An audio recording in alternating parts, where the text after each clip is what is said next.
Hello students, कैसे हैं आप सब। होप सो अच्छा तरह चल रही होगी।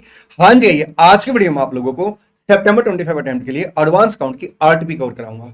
हम लोग क्या कवर करेंगे सर? आरटीपी मैं एक बार लिख देता हूं। सब्जेक्ट आपका एडवांस अकाउंटिंग और अटेम्प्ट है सितंबर 25।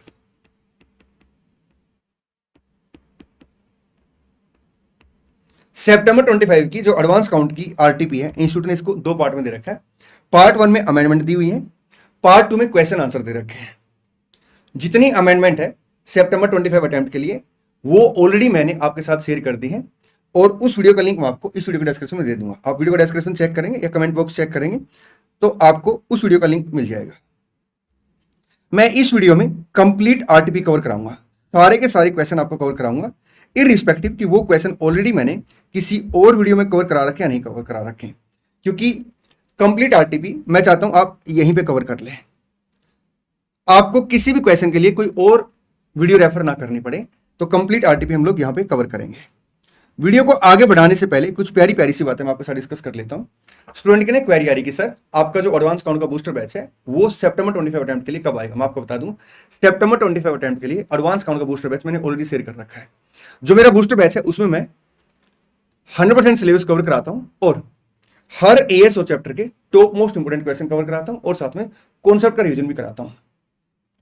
जो बूस्टर बैच के नोट्स हैं वो आपको मिलेंगे मेरे टेलीग्राम चैनल पे। जितने भी इंपॉर्टेंट नोट्स हैं मैं सारे के सारे अपने टेलीग्राम चैनल पे शेयर करता रहता हूं। आप क्या करेंगे, टेलीग्राम चैनल को ज्वाइन कर लेंगे। ये देखिए, ये है टेलीग्राम चैनल का लिंक, और ये लिंक आपको वीडियो के डिस्क्रिप्शन में मिल जाएगा। जो मेरा बूस्टर बैच है इसमें मैंने पूरा सिलेबस कवर करा रखा है, जिसमें हर एएस और चैप्टर के इंपॉर्टेंट क्वेश्चन कवर है, और साथ में कॉन्सेप्ट का रिवीजन भी है। और मैं एक काम करता हूं, आपको ना एक बार नोट्स भी रेफर करा देता हूं। देखिए, यहां पे ये आपका इंडेक्स मिल जाएगा आपको, और जैसे आप चैप्टर 1 के अंदर आएंगे तो मैंने पहले एएस 16 कवर करा रखा है।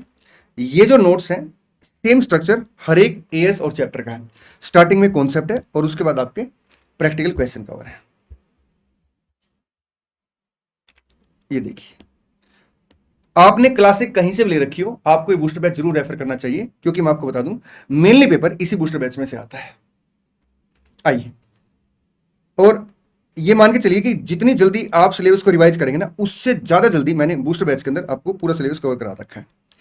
आप एक काम भी करेंगे, बूस्टर बैच को ना आप चैप्टर वाइज भी कर सकते हैं। जैसे मान लो आपने एक चैप्टर रेफर किया, पहले आपने बूस्टर बैच से चैप्टर कवर करना, उसके बाद फिर आपको लगता है कि और भी क्वेश्चन करने, तो आप और भी क्वेश्चन प्रैक्टिस कर सकते हैं। बूस्टर बैच के अंदर जो क्वेश्चन है वो मिनिमम क्वेश्चन है, एक्स्ट्रा क्वेश्चन आप जहां से करना चाहो कर सकते हैं, लेकिन बूस्टर बैच के क्वेश्चन आपको जरूर करने चाहिए। ठीक, आइए एक दो बातें और हैं। कई बार स्टूडेंट की क्वेरी आती है कि सर इंस्टीट्यूट का जो स्टडी मटेरियल है इसमें ये वाले क्वेश्चन में मेरे को दिक्कत आ रही है। मैं आपको बता दूं दोस्त, आईसीआई का ना कंप्लीट स्टडी मटेरियल बैच मैंने ऑलरेडी शेयर कर रखा है। सर कहां पे? यूट्यूब पे है। सर उस वीडियो का लिंक भी डिस्क्रिप्शन में दे दोगे? हाँ जी। जो इंस्टीट्यूट का स्टडी मटेरियल बैच है उसमें मैंने स्टडी मटेरियल के अंदर जितने इलस्ट्रेशन है, क्वेश्चन है, एमसीक्यू सारे कवर करा रखे, और साथ में कॉन्सेप्ट का रिवीजन भी करा रखा है। एक बात और मैं आपको बता देता हूं, जो इंस्टीट्यूट का स्टडी मटेरियल बैच है वो मैंने एक दो अटेम्प्ट पहले कवर कराया था, और उसके बाद स्टडी मटेरियल में जितने क्वेश्चन ऐड हुए हैं उन क्वेश्चनों की वीडियो मैंने अलग से शेयर कर रखी है, उन क्वेश्चनों का पीडीएफ भी अलग से शेयर कर रखा है। उस वीडियो का लिंक मैं आपको वीडियो डिस्क्रिप्शन में दे दूंगा, और जो पीडीएफ आपको मिल जाएगा मेरे टेलीग्राम चैनल पे। आइए एक दो प्यारी प्यारी बातें और डिस्कस करते हैं। देखिए, पिछले बड़े सारे अटेम्प्ट के ना आरटीपी एमटीपी की वीडियो मैंने ऑलरेडी शेयर कर रखी है। प्लेलिस्ट में आप चेक करेंगे तो आपको बड़े सारे अटेम्प्ट की आरटीपी एमटीपी मिल जाएगी। जिस भी अटेम्प्ट की आपको आरटीपी एमटीपी रेफर करनी आप रेफर कर सकते हैं। जब से आपका न्यू सिलेबस आया, अगर मैं सजेस्टेड आंसर की बात करूं तो मई 25 अटेम्प्ट का सजेस्टेड आंसर मेरी साइड से पेंडिंग है, उसकी वीडियो आपको बड़ी जल्दी मिल जाएगी। बाकी सारे सजेस्टेड आंसर भी मैंने ऑलरेडी शेयर कर रखे हैं। आइए अब हम स्टार्ट कर लेते हैं आरटीपी। आप कॉपी पेन लेके बैठेंगे और मेरे साथ साथ क्वेश्चन भी सोल्व करेंगे। देखिए, जो पहला क्वेश्चन है वो केस सिनेरियो का क्वेश्चन है। एक क्वेश्चन अराइज होता है कि सर हम एग्जाम में केस सिनेरियो को कैसे हैंडल करें। दोस्त, इसके लिए ना मैं दो अलग अलग अप्रोच बताता हूं। अप्रोच नंबर 1 जो मेनली आपने एग्जाम के अंदर फॉलो करनी है। अप्रोच 1 क्या है कि सबसे पहले आप क्या करेंगे, एमसीक्यू पढ़ेंगे डायरेक्ट। सर एक बात बताओ, अगर हम डायरेक्ट एमसीक्यू पढ़ेंगे तो फिर हम आंसर कैसे लिखेंगे? दोस्त, मैंने ये तो नहीं बोला ना कि आपने फिर आंसर टिक करना। आप पहले क्या करेंगे, एमसीक्यू पढ़ेंगे, उसके बाद आप क्या करेंगे, केस सिनेरियो पढ़ेंगे, और फिर एमसीक्यू का आंसर टिक करेंगे। सर पहले हम एमसीक्यू क्यों पढ़े? देखिए दोस्त, क्या होता है, जब आप क्वेश्चन पढ़ रहे होते ना तो एक ट्रांजैक्शन या इवेंट के मल्टीपल ट्रीटमेंट हो सकते हैं, और हम क्वेश्चन पढ़ते हुए क्या करते हैं, वो साथ साथ ट्रीटमेंट सोचते हैं कि अच्छा ये ट्रीटमेंट होगा, ये ट्रीटमेंट होगा। लेकिन हमारे लिए एग्जाम में वो ट्रीटमेंट रेलिवेंट है जो क्वेश्चन ने पूछ रखा है। अगर आप पहले एमसीक्यू पढ़ोगे, उसके बाद केस सिनेरियो पढ़ोगे ना, तो पता है जैसे जैसे आप केस सिनेरियो पढ़ोगे ना, आप साथ साथ आंसर क्या करोगे, टिक कर रहे होंगे कहीं ना कहीं ना। कई बार ऐसा भी हो सकता है एग्जाम के अंदर कि मान लो केस सिनेरियो है, 4-5 पैराग्राफ दे दिया उसमें, और 1-2 पैराग्राफ ऐसा दे दिया जिसके रिलेशन में कोई एमसीक्यू ही नहीं पूछा, तो एटलीस्ट आपको वो टाइम तो बच जाएगा ना। अप्रोच 1 क्या है, आप पहले एमसीक्यू पढ़ेंगे, उसके बाद केस सिनेरियो पढ़ेंगे, उसके बाद फिर एमसीक्यू के आंसर टिक करेंगे, ठीक। अप्रोच सेकंड ये है कि जहां पे आपको क्वेश्चन में ना केस सिनेरियो बहुत छोटा दे रखा है, 4 से 5 लाइन में दे रखा है, तो फिर आप डायरेक्ट केस सिनेरियो पढ़ सकते हैं उस केस में, ठीक। तो यहां पे अगर आप देखेंगे तो इस क्वेश्चन में 4 से 5 लाइन का ये केस सिनेरियो, तो हम लोग पहले यहां पे क्या करेंगे, केस सिनेरियो पढ़ लेंगे। I question 1, Surat limited has received a grant of 40 crore for purchase of qualified machine costing 90 crore. एक मशीन है जिसकी कॉस्टिंग 90 करोड़ है, और उसके अगेंस्ट ग्रांट मिली है कितने से, 40 करोड़ से, ठीक। तो अगर मान लो फिक्स असेट के अगेंस्ट ग्रांट मिलती है, तो यहां पे 2 अप्रोच फॉलो होती है, एक एडिटिव अप्रोच, एक डिडक्टिव अप्रोच।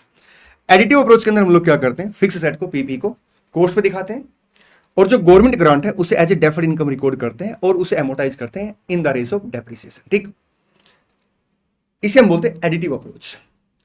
सेकंड अप्रोच होता है डिडक्टिव अप्रोच। डिडक्टिव अप्रोच में हम लोग क्या करते हैं, जो असेट की कॉस्ट है उसमें से गवर्नमेंट ग्रांट माइनस कर देते हैं, और जो नेट बैलेंस आता है उसके ऊपर क्या करते हैं, डेप्रिसिएशन चार्ज करते हैं। मैं फिर से कॉन्सेप्ट रिवाइज करा देता हूं। अगर हमें गवर्नमेंट ग्रांट मिलती है पीपी के रिगार्ड में, तो 2 अप्रोच काम करती है, additive approach, deductive approach. Additive approach में हम लोग क्या करते हैं, असेट को कॉस्ट पे दिखाते हैं, और साथ में जो गवर्नमेंट ग्रांट है उसे एज ए डेफर्ड इनकम दिखाते हैं और उसे एमोटाइज करते हैं in the race of depreciation. Deductive approach में हम लोग क्या करते हैं, फिक्स्ड असेट को कॉस्ट में से, मतलब फिक्स असेट की कॉस्ट में से गवर्नमेंट ग्रांट का अमाउंट रिड्यूस कर देते हैं, नेट बैलेंस हम लोग दिखाते हैं, नेट बैलेंस के ऊपर हम क्या करते हैं, डेप्रिसिएशन चार्ज करते हैं। आगे बढ़ते हैं। The residual value of the is 2 crore and expected useful life of the machine is 20 year.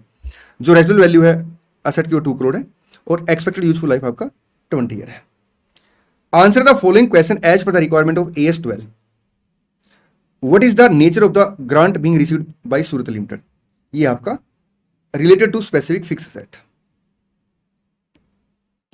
Option second आ गया, बल्कि मैं एक काम करता हूं, रेड पेन से टिक कर देता हूं। ऑप्शन कौन सा आ गया आपका, सेकंड, ठीक। If Surat limited has the policy to recognise the grant as deduction from the cost of the asset, मतलब 90 माइनस 50 का बैलेंस आ गया। What will be the amount of depreciation to be charge as expenses in statement of P&L every year. अब देखिए ये अपना आ गया बैलेंस कॉस्ट, ठीक, माइनस एस्टिमेटेड स्क्रैप वैल्यू, ये डेप्रिसिएबल अमाउंट आ गया, divide by useful life of the asset 2.4 per annum के साथ हम लोग क्या करेंगे, डेप्रिसिएशन चार्ज कर लेंगे। ऑप्शन 3 आ गया।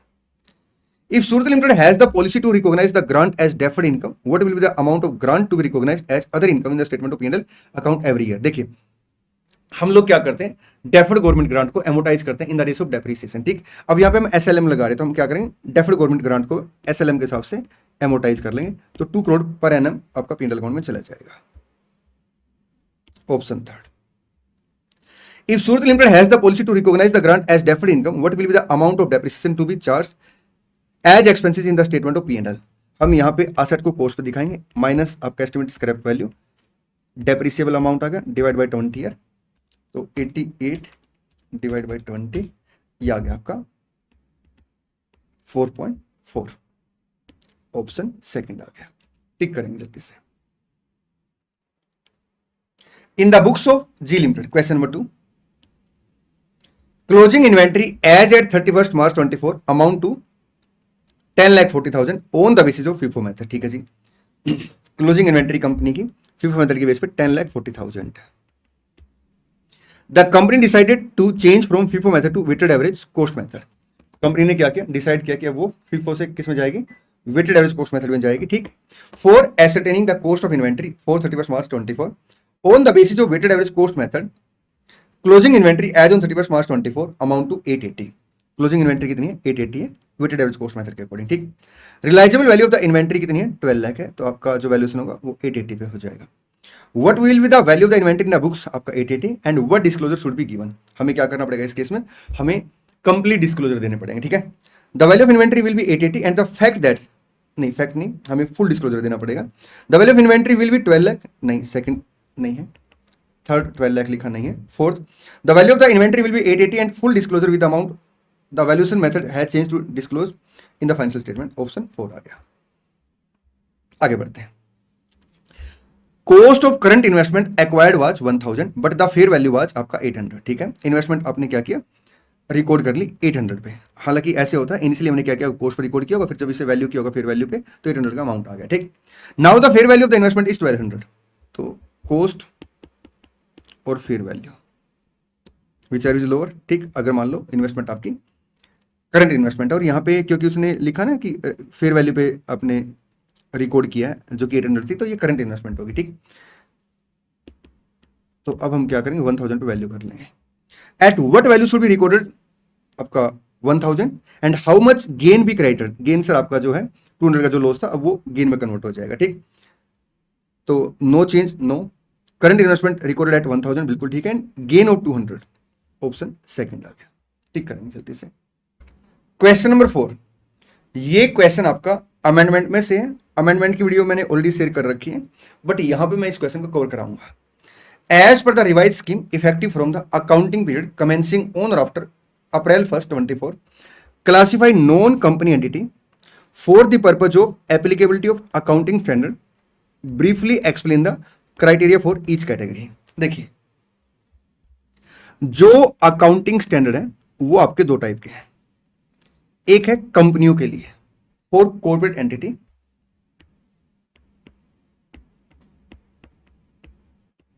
For companies oblique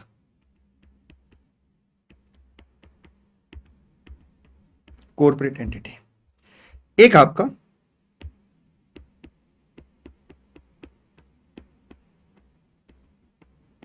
for non companies oblique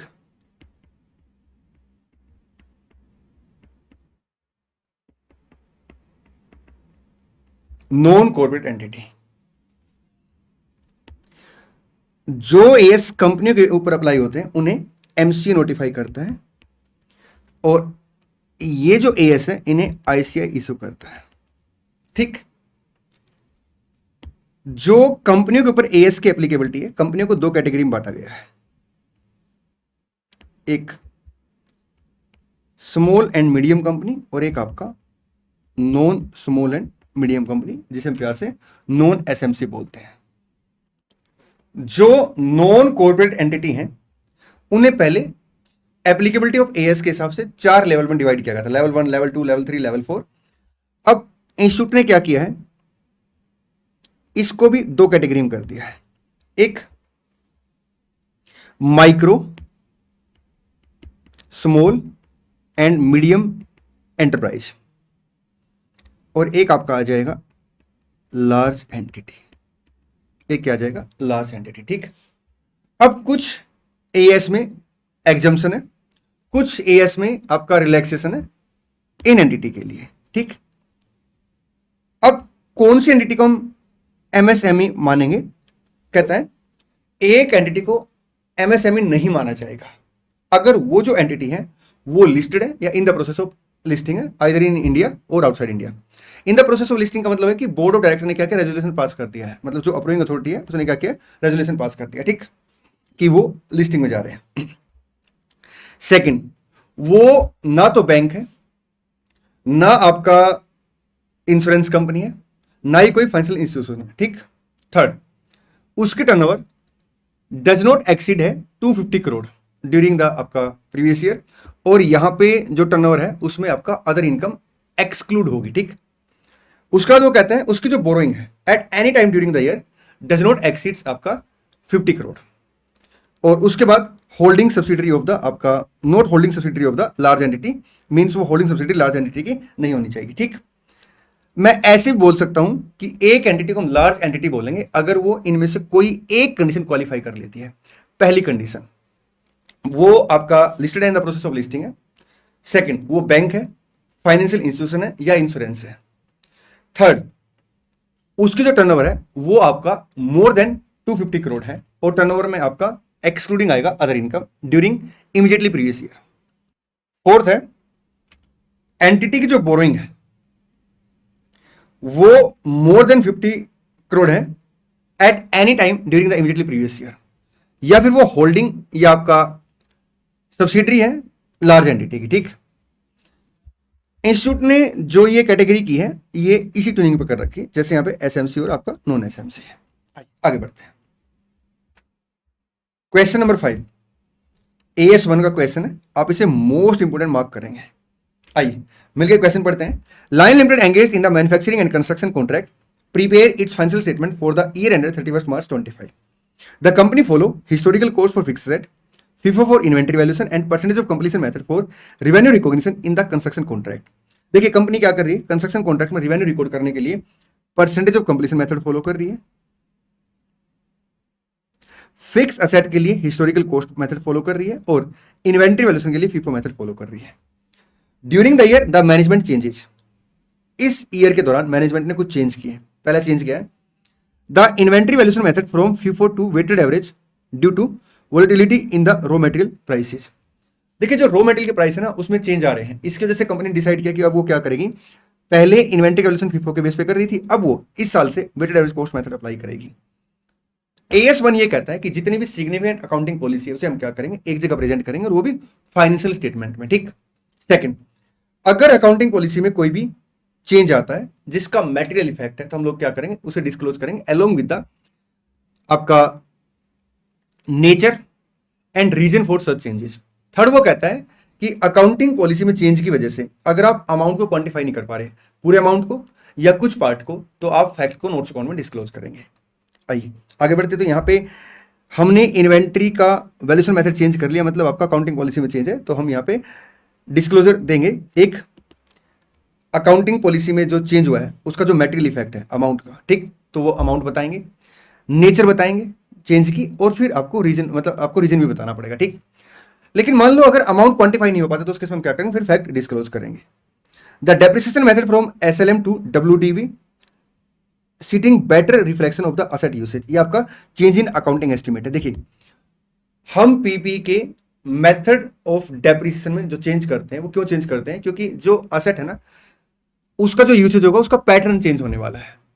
मेरी बात समझिए, जैसे मान लो एक पीपी अपने पास ना, हम उसे पहले इक्विवेलेंट यूज कर रहे हैं तो हम SLM लगा रहे हैं। ठीक, अब हमारी प्लानिंग क्या है, पॉलिसी क्या है कि हम स्टार्टिंग में अब ज़्यादा यूज करेंगे और बाद में उसे क्या करेंगे, कम यूज करेंगे, तो हम यहाँ पे फिर मेथड चेंज कर देंगे। तो क्योंकि फ्यूचर में आपका pattern of usage of the asset change हो रहा है, इसलिए आपका चेंज इन अकाउंटिंग एस्टिमेट होगा। इसका इंपैक्ट हम क्या करते हैं, प्रोस्पेक्टिव बेस पे लेते हैं। लेकिन हाँ, अगर अकाउंटिंग एस्टिमेट में चेंज है और उसका मेटेरियल इफेक्ट, तो हमें क्या करना पड़ता है, डिस्क्लोज करना पड़ता है।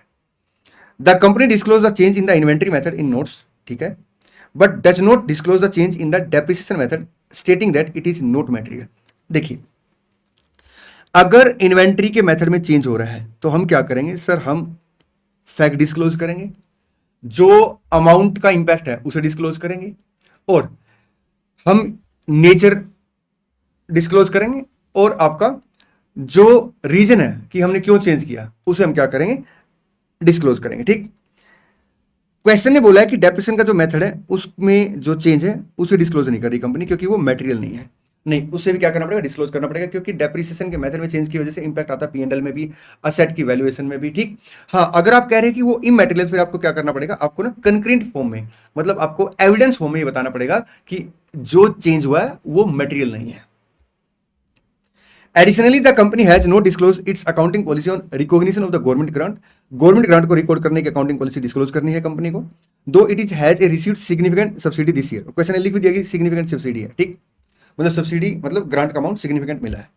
You are required to identify and explain violation if any of AS1 in the above cases. यहाँ पे वॉयलेशन क्या क्या है, आपने इन्वेंट्री के मेथड में चेंज को डिस्क्लोज कर दिया, ठीक है, कोई वॉयलेशन नहीं। आपने मेथड ऑफ डेप्रिसिएशन में जो चेंज है उसको डिस्क्लोज नहीं किया, तो हम यहाँ पे क्या करेंगे, एक्सप्लेनेशन लिखेंगे कि अगर अकाउंटिंग एस्टिमेट में भी चेंज है तो हम उसे डिस्क्लोज करते हैं, लेकिन अगर ये जस्टिफाई हो जाता है कंक्रीट फॉर्म में, कंक्रीट फॉर्म में मींस आपको एविडेंस देना पड़ेगा कि ये अमाउंट मटेरियल नहीं है, तो उस केस में फिर आप क्या करेंगे, डिस्क्लोजर ना भी दे चल जाएगा, लेकिन आपको फिर क्या करना पड़ेगा, मटेरियलिटी का अमाउंट आइडेंटिफाई करके बताना पड़ेगा कि ये आपका मटेरियल नहीं है। ठीक, क्योंकि जो पीपी के अंदर आपका डेप्रिसिएशन का मेथड चेंज होता है उसका इंपैक्ट पीपी के ऊपर भी आता है, प्रॉफिट के ऊपर भी आता है। आप बताएंगे कि वॉयलेशन है, आपने accounting policy of the government grant disclose नहीं की। Critically evaluate whether materiality can be used as a justification for non disclosure of a change in accounting policy. नहीं, हम ये कह के कि मटेरियल नहीं है उससे बच नहीं सकते डिस्क्लोजर से ना। हाँ, अगर आपको लगता है कि ये रियल मटेरियल नहीं है तो फिर क्या करना पड़ेगा, फिर आपको कंकरेंट फॉर्म में एविडेंस देने पड़ेंगे। ठीक, तो आप इसका आंसर ऐसा लिखेंगे कि जो मटेरियलिटी है वो आपका वो रिकॉग्निशन या नोट रिकॉग्निशन है, डिस्क्लोजर है, जिसकी वजह से एंड यूजर के डिसीजन पे इंपैक्ट आता है। और AS1 ये कहता है कि आपको ऑल मटेरियल इंफॉर्मेशन क्या करनी है, डिस्क्लोज करनी है। ठीक, इस वे से कि मटेरियल नहीं है, हम किसी भी इंफॉर्मेशन को नॉन डिस्क्लोजर से नहीं बच सकते। अगर मटेरियल नहीं है तो आपको क्या करना पड़ेगा, कंकरेंट फॉर्म में एविडेंस देने पड़ेंगे। Justify would the change from FIFO to weighted average be treated as change in accounting estimate or accounting policy. Accounting policy में चेंज है, आपको मटेरियल इफेक्ट डिस्क्लोज करने नेचर के साथ और रीजन के साथ। और अगर मान लो अमाउंट क्वांटिफाई नहीं हो पा रहा, फिर आपको क्या करना पड़ेगा, नोट्स अकाउंट में फैक्ट डिस्क्लोज करने पड़ेंगे। ये AS1 का जो आंसर है, एक बार आप इसे रेफर कर लेंगे। जो बातें लिखी वो सारी बातें मैंने आपको एक्सप्लेन कर दी है। ठीक, जैसे यहाँ पे देखिए, the company reliance on materiality as a justification for non disclosure is not valid unless there is a concurrent evidence showing the impact is indeed immaterial both quantitatively and qualitatively. चलिए आगे बढ़ते हैं। क्वेश्चन नंबर 6 बहुत ही बढ़िया question है।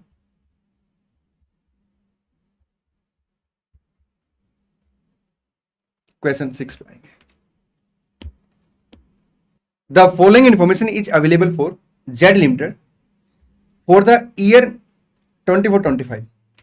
Raw material है, closing stock 700 unit है, cost price आपका 35 पर यूनिट है और रिप्लेसमेंट कॉस्ट आपकी 20 पर यूनिट है। देखिए, जो रॉ मटेरियल का वैल्यूएशन है वो फिनिश गुड्स के वैल्यूएशन के ऊपर डिपेंड करता है। अगर फिनिश गुड्स जो है उसका सेलिंग प्राइस मोर देन या इक्वल टू है कॉस्ट प्राइस के, तो जो रॉ मटेरियल है उसका वैल्यूएशन हम कैसे करेंगे, कॉस्ट प्राइस पे। अगर फिनिश गुड्स का selling price lower than cost price है तो रॉ मटेरियल का वैल्यूएशन कैसे करेंगे, लोअर ऑफ कॉस्ट प्राइस और रिप्लेसमेंट कॉस्ट। ठीक, फिनिश प्रोडक्ट आपके दो है, FP1 है और FP2 है। प्रोडक्शन यूनिट दे दी, क्लोजिंग स्टॉक दे दिया, मटेरियल कंज्यूम्ड आ गया, डायरेक्ट लेबर आ गया, डायरेक्ट एक्सपेंडिचर आ गया। अब हम अगर ज्वाइंट प्रोडक्ट बनाते हैं तो उसके हम क्या करते हैं, टोटल कॉस्ट को ज्वाइंट प्रोडक्ट में एलोकेट कर लेते हैं। कैसे एलोकेट करते हैं, या तो क्वेश्चन में कोई बेस दे रखा होगा, अगर बेस नहीं दे रखा तो हम लोग क्या करते हैं, सेल वैल्यू के बेस पे एलोकेट कर लेते हैं। Fixed overhead for the year was 95,000 which include godown rent of 15,000। Godown is use for storing finish product, तो जो गोडाउन रेंट है वो आपका इनडायरेक्ट खर्चा हो गया, तो फिक्स ओवरहेड अपने 80,000 डायरेक्ट हो गए। Beside to main product 1,000 unit of the by product also emerged in the production process which was sold at 12 per unit after incurring an expenses of 2,500। देखिए, अगर मान लो कि बाई प्रोडक्ट है तो हम लोग क्या करते हैं, जो भी बाई प्रोडक्ट की नेट रियलाइजेबल वैल्यू है उसे टोटल कॉस्ट में से माइनस कर देते हैं। तो यहां पे हमने 1,000 जो बाई प्रोडक्ट है उसे सेल किया है किसके हिसाब से, 12 के हिसाब से, तो 12,000 सेलिंग प्राइस आ गया और खर्चे के 2,500, तो नेट रियलाइजेबल वैल्यू कितनी आ गई, 9,500। चलिए आगे बढ़ते हैं। Rupees 4,800 was realise from the sale of scrap, और अगर मान लो कोई सेल ऑफ स्क्रैप उससे भी हम क्या करते हैं, टोटल कॉस्ट में से माइनस कर देते हैं। तो ये कॉस्ट भी हम क्या करेंगे, मतलब ये वैल्यू भी हम क्या करेंगे, टोटल कॉस्ट में से माइनस कर देंगे। The average market price of FP1 160 और FP2 आपका 100 है, 160 और 100। Calculate the value of the closing stock. आइए क्लोजिंग स्टॉक की वैल्यू कैलकुलेट करते हैं। देखिए, सबसे पहले हम बात करेंगे क्लोजिंग स्टॉक में टोटल कॉस्ट की। मटेरियल आ गया, लेबर आ गया, डायरेक्ट खर्चे आ गए और ये आपके फिक्स ओवरहेड आ गए। तो टोटल कॉस्ट आ गई 320 प्लस 160 प्लस 78,000 प्लस 80,000, माइनस कर देंगे आपका नेट रिलाइजेबल वैल्यू फ्रॉम आपका सेल ऑफ बाई प्रोडक्ट और नेट रिलाइजेबल वैल्यू फ्रॉम आपका सेल ऑफ स्क्रैप। तो ये टोटल कॉस्ट आ गई 623,700। अब इसे क्या करेंगे, एलोकेट कर देंगे किसमें, FP1 में और FP2 में। किस वैल्यू में, सेल रेशो में। ये आपका 480 आ गया और ये आपका 160 आ गया, 3:1 की रेशो में। 155,925 और ये कॉस्ट आ गई आपकी 467,775। आइए अब हम इसे क्या करेंगे, प्रोडक्शन यूनिट से डिवाइड कर देंगे, 3,000 और 1,600। तो कॉस्ट पर यूनिट आ गई 155.925 और यहां पे कॉस्ट पर यूनिट आ गई अपनी 97.453। ये पर यूनिट कॉस्ट आ गई। ठीक, अब फिनिश गुड्स का वैल्यूएशन कैसे करेंगे? लोअर ऑफ कॉस्ट और एनआरवी। अब ये कॉस्ट है और एनआरवी अगर आप देखेंगे तो ज्यादा आ रही है, तो हम लोग क्या करेंगे, इसके बेस पे वैल्यूएशन कर देंगे। यूनिट कितनी बची हुई है सर? 500 और 300।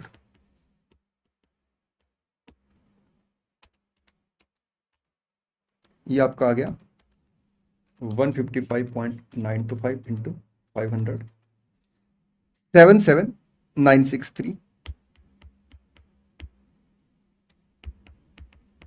क्लोजिंग स्टॉक में फिनिश गुड्स 97.453 इंटू 300, 29236।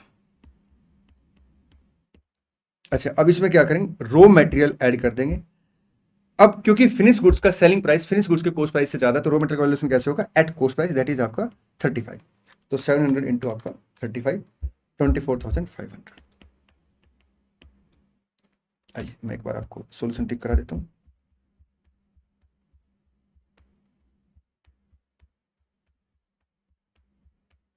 ये देखिए 623,700 आ गया टोटल कॉस्ट, 77965, 29235 और आपका जो रॉ मटेरियल है 24,500। ठीक जी सर। आइए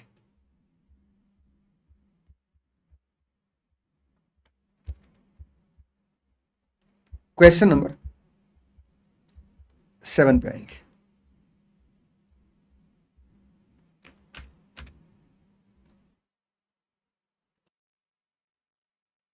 from the following information prepare cash flow statement of Kiran limited as at 31 March 25 by using indirect method.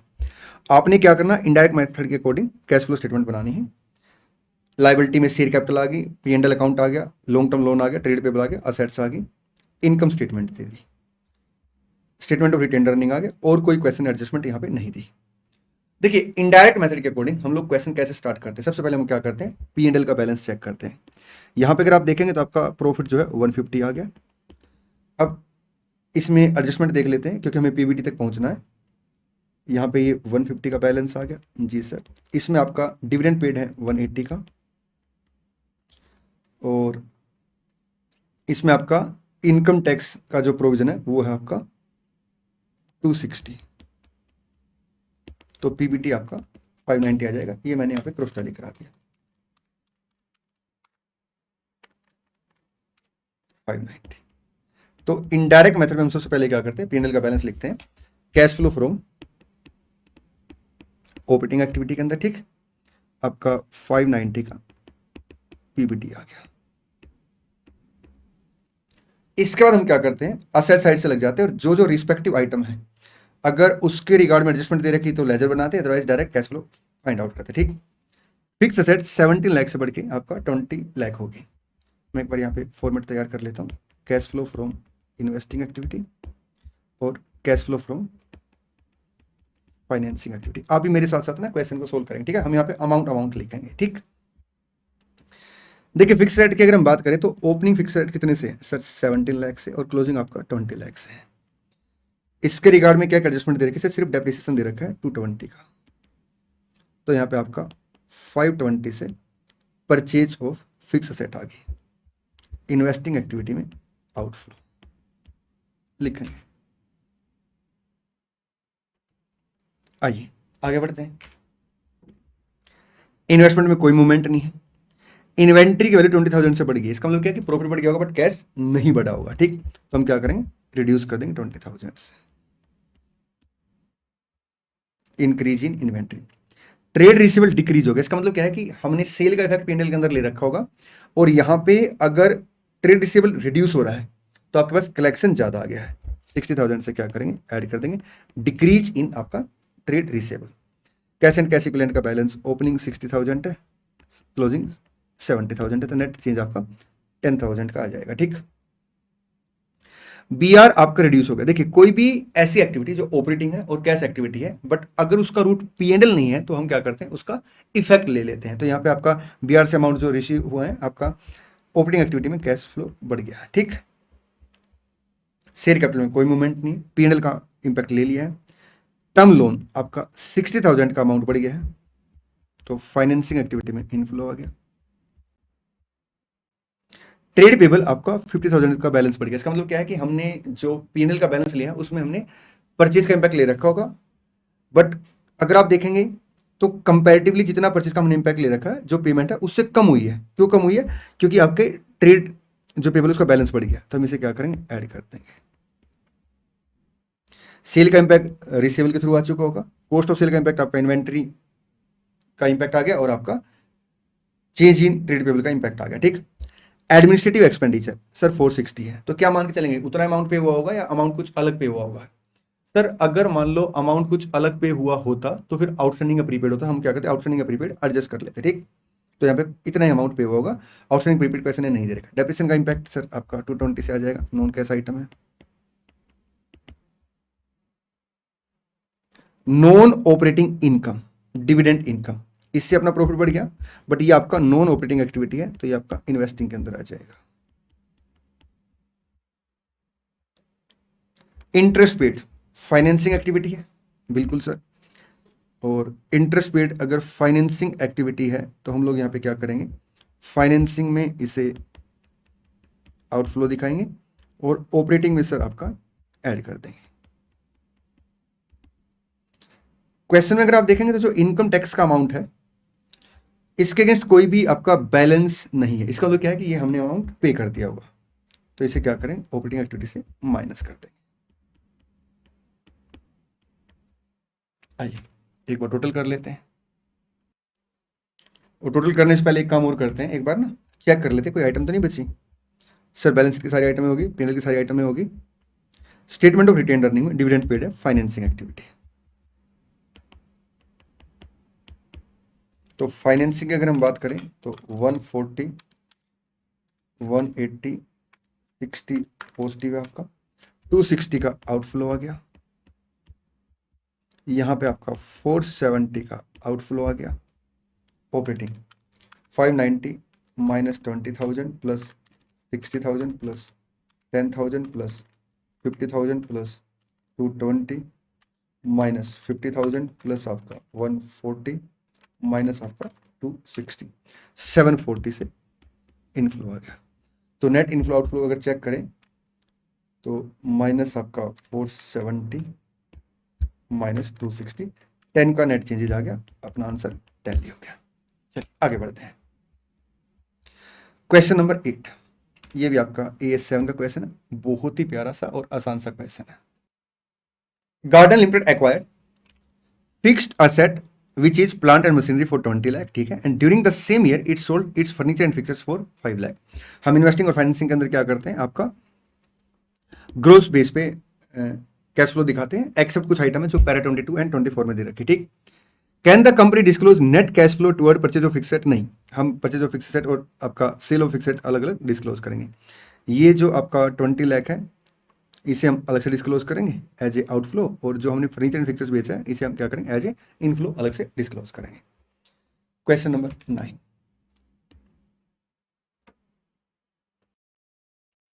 When can an item qualify to be a private period item as per AS5? देखिए अगर कोई भी ऐसी income या expenditure है जो current year में arise होती है बट वो बिलोंग करती है अर्लियर ईयर से, और हमने अर्लियर ईयर में उन्हें रिकॉर्ड नहीं किया था ड्यू टू एनी एरर और ओमिशन, तो अपने लिए क्या बन जाएगी, प्राइवेट आइटम बन जाएगी। लेकिन एक चीज का ध्यान रखना, अगर मान लो कोई अर्लियर ईयर की इनकम एक्सपेंडिचर हम करंट ईयर में रिकॉर्ड करते हैं और अर्लियर ईयर में इसी वजह से रिकॉर्ड नहीं कर पाए थे क्योंकि वहां पे इन्फॉर्मेशन अवेलेबल नहीं थी, तो उस केस में वो प्राइवेट आइटम नहीं होगी। जैसे रेट्रोस्पेक्टिव सैलरी में आपका इंक्रीज आ गया, ठीक, रेट्रोस्पेक्टिव वेजेस बढ़ गई, लेकिन अगर मान लो यहाँ पे इन्फॉर्मेशन अवेलेबल थी और हमने उसे वहां पे ट्रीट नहीं किया ड्यू टू एनी एरर और ओमिशन, तो अपने लिए क्या बन जाएगी, प्राइवेट आइटम बन जाएगी। और प्राइवेट आइटम को हम क्या करते हैं, हमेशा अलग से डिस्क्लोज करते हैं।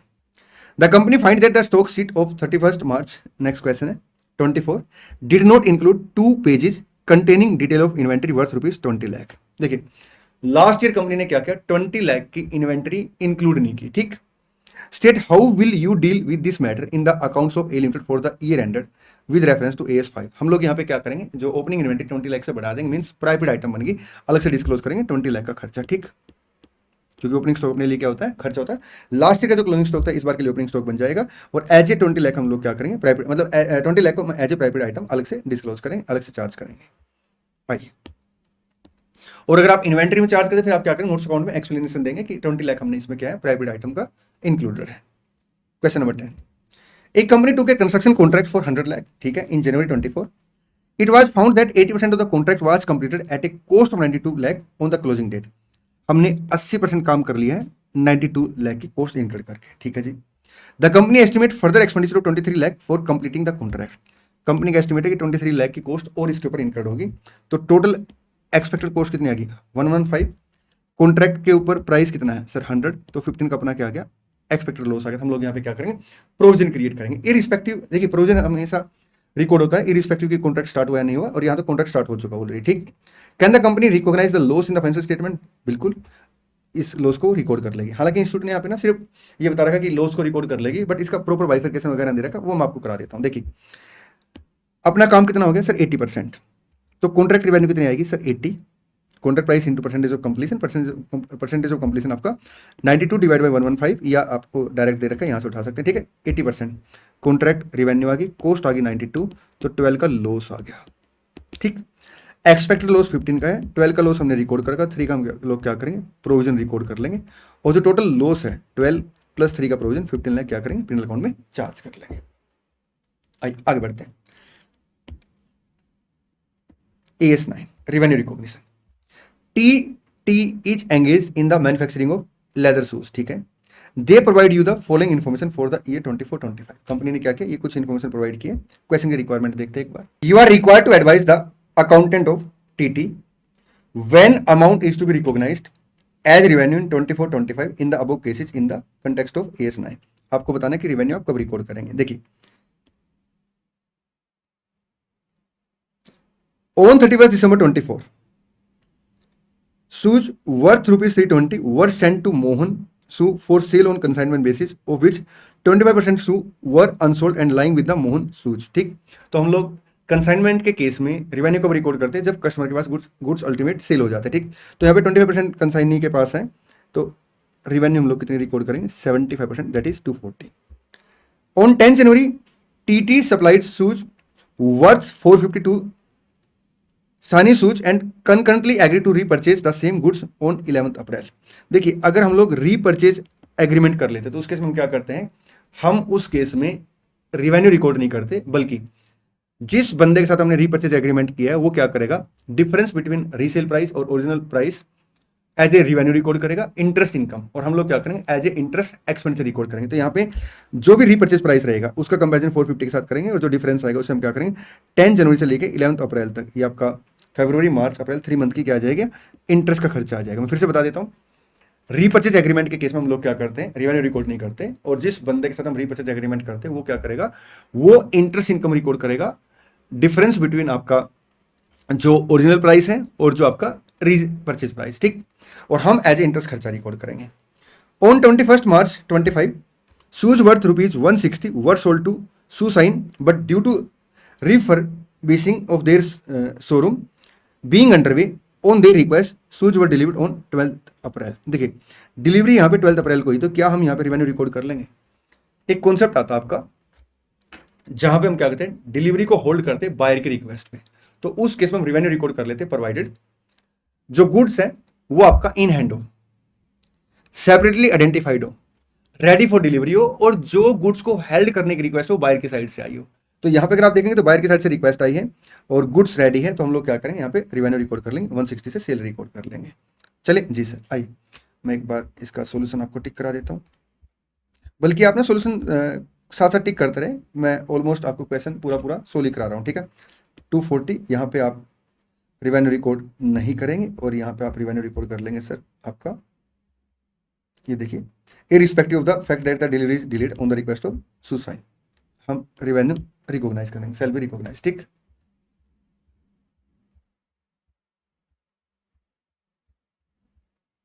Question number 12, PT limited provides the following details related to its fixed asset for the year ended 31 March 25। PT limited ने ये कुछ डिटेल प्रोवाइड की है ईयर एंडेड 31 मार्च 25 के रिगार्ड में। क्वेश्चन की रिक्वायरमेंट क्या है? You are required to calculate the amount to be capitalise for each of the above cases as per AS10। AS10 के अकॉर्डिंग हमें बताना है कि कितनी कॉस्ट कैपिटलाइज होगी, कितना अमाउंट कैपिटलाइज होगा आपका हर एक केस में। ठीक है, देख सबसे पहले the company purchase a machine for 12 lakh on 1 अक्टूबर 24। ठीक है, the following expenses were also incurred, ये कुछ खर्चे किए। Freight and insurance direct cost है, कैपिटलाइज हो जाएगा। इरेक्शन चार्ज डायरेक्ट कॉस्ट, इसके अंदर कैपिटलाइज हो जाएगा अमाउंट। ठीक, testing cost, raw material use हुआ है आपका ट्रायल रन के लिए, टेस्टिंग के लिए 25,000 का। वेजेज उसके ऊपर इनकर्ड हुए 10,000 की, लेकिन हमने सेल ऑफ फिनिश गुड्स जो टेस्टिंग प्रोडक्शन से बना है उसे बेच दिया आपका 8,000 में। ठीक, तो trial run cost as reduced by आपका any sale of scrap from trial run हम क्या करते हैं, कैपिटलाइज करते हैं। तो ये अमाउंट आएगा आपका 25,000 plus 10,000 minus 8,000, 27,000। On 1 December 24 it replace the motor of an old machine. अच्छा, ये अपने आप में एक अलग केस आ गया, तो एक बार यहाँ पे हम क्या करते हैं, ये कॉस्ट कैलकुलेट कर लेते हैं। 12 लाख प्लस 60,000 प्लस आपका 40,000 प्लस आपका 27,000, 13,27,000 कॉस्ट आ गई मशीन की। ठीक, on 1 December 24 it replace the motor of an old machine with a new one costing 120। एक ओल्ड मशीन के अंदर हमने क्या किया, मोटर को रिप्लेस कर दिया। Improving the output capacity by 15%, इससे क्या होगा, अपना जो कैपेसिटी है आउटपुट की वो 15% से बढ़ जाएगी। The old motor had a cost of 50,000 and accumulated depreciation कितने से, 35,000 से। तो हम लोग जब भी किसी पीपी को रिप्लेस करते हैं, किसी कंपोनेंट को रिप्लेस करते हैं, तो न्यू जो पीपी है, न्यू कंपोनेंट जो है, अगर वो पीपी की डेफिनेशन क्वालिफाई करते हैं उसे हम क्या करते हैं, कैपिटलाइज करते हैं। और एक्जिस्टिंग जो कंपोनेंट उसे हम क्या करते हैं, डीकैपिटलाइज कर देते हैं कैरिंग अमाउंट के बेस पे। ठीक, और जो कैपिटलाइजेशन होता है न्यू कंपोनेंट का वो होता है आपका कॉस्ट के बेस पे। तो हम यहाँ पे क्या करेंगे, 120 से असेट को कैपिटलाइज कर देंगे और आपका 35,000 का डेप्रिसिएशन है, 50,000 की कॉस्ट है, तो 15,000 का कैरिंग अमाउंट है, इसे हम क्या करेंगे, डीकैपिटलाइज कर देंगे। चलिए आगे बढ़ते हैं। On 15 March 25 the company shifted a machine from one factory to another. Company ने क्या किया, एक मशीन को शिफ्ट किया। अगर शिफ्टिंग एक्सपेंडिचर है तो हम उसे कभी कैपिटलाइज नहीं करते। It incurred the following dismantling cost, transport and installation और loss due to damage in the transit. ये सारा अमाउंट कहाँ चला जाएगा आपका, P&L अकाउंट के अंदर। कितना अमाउंट है, 36,000, क्योंकि शिफ्टिंग एक्सपेंडिचर को हम कभी कैपिटलाइज नहीं करते क्योंकि वो डायरेक्ट कॉस्ट नहीं होती। आइए, तो यहाँ पे अपना 120 ये कैपिटलाइज हो जाएगा, 1327 ये कैपिटलाइज हो जाएगा, ये डीकैपिटलाइज हो गया 15,000 से, ये कैपिटलाइज हो गया। तो टोटल कॉस्ट कैपिटलाइजेशन उसने बताया 1327, 200 का अमाउंट कहाँ मिस हो गया अपना, 200 का तो अमाउंट है ही नहीं यहाँ पे कहीं पे भी। यहाँ पे एरर है क्या कुछ, हाँ जी यहाँ पे टाइपिंग एरर है। अच्छा ये 2 है ही नहीं, ये 2 एक्स्ट्रा लिखा हुआ। ठीक, 120 और माइनस आपका 15,000 आ जाएगा। चलिए आगे बढ़ते हैं। हालांकि यहाँ पे अगर आप देखेंगे ना तो ये असेट अलग है और एक ओल्ड हमने मशीन के अंदर मोटर को रिप्लेस किया, तो ये अपने आप में अलग अमाउंट कैपिटलाइज हुआ है। ठीक है, मतलब ये दोनों इन्होंने जोड़ के दिखा रखा है, बट ये अमाउंट अलग अलग है क्योंकि ये अलग असेट है और ये अलग असेट है। ठीक, चलिए आगे बढ़ते हैं। Question number 13, Z industry limited, a manufacturing company, is expanding its operation and has recently undertaken 2 major initiative involving government assistance. You are required to explain how the above transactions should be accounted for in the books of the Z Industry Limited in accordance with the AS12. The company received a sum of 65 lakh from the local authority to develop medical facility for its employee at its newly built township near the factory premises. 65 lakh की हमें grant मिली है staff को, employ को medical facility देने के लिए। ठीक, तो हम यहाँ पे क्या करेंगे, इसे एज ए इनकम रिकॉर्ड करेंगे।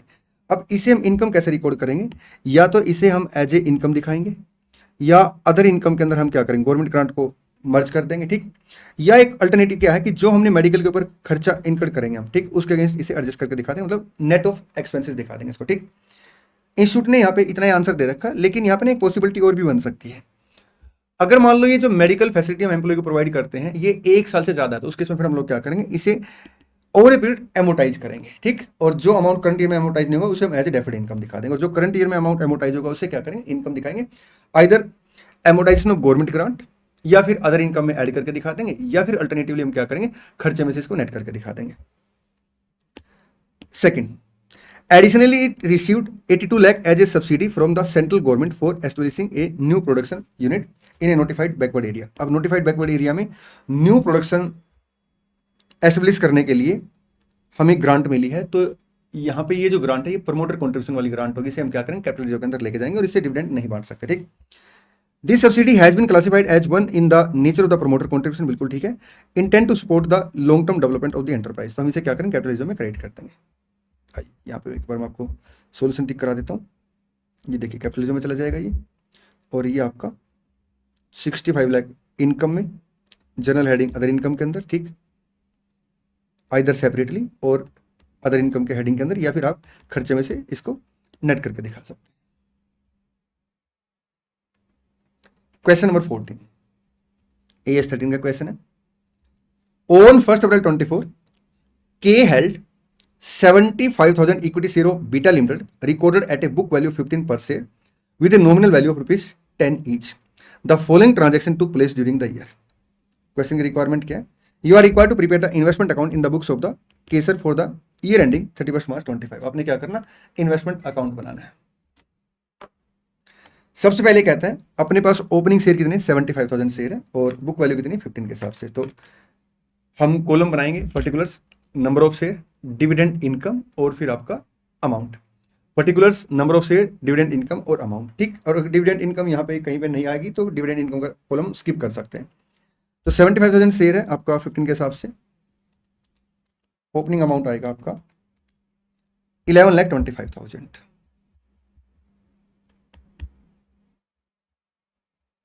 आगे बढ़ते हैं। 20 जून को क्या होता है, केसर ने 15,000 शेयर परचेज किए 16 के हिसाब से, तो 2 आपका बैंक अकाउंट आएगा 20 जून को, 15,000 नंबर ऑफ शेयर आ जाएंगे और 16 कॉस्ट है पर शेयर, तो 240 की कॉस्ट आ जाएगी। आगे, on 1 August 24 beta limited declared a bonus issue of 1 share for every 6 share held. अपने पास कितने शेयर हो गए सर, 75,000 प्लस 15,000, 90,000 शेयर हो गए, और जो बोनस मिलेगा हमें 1:6 की रेशो में 15,000 का बोनस शेयर आ जाएगा।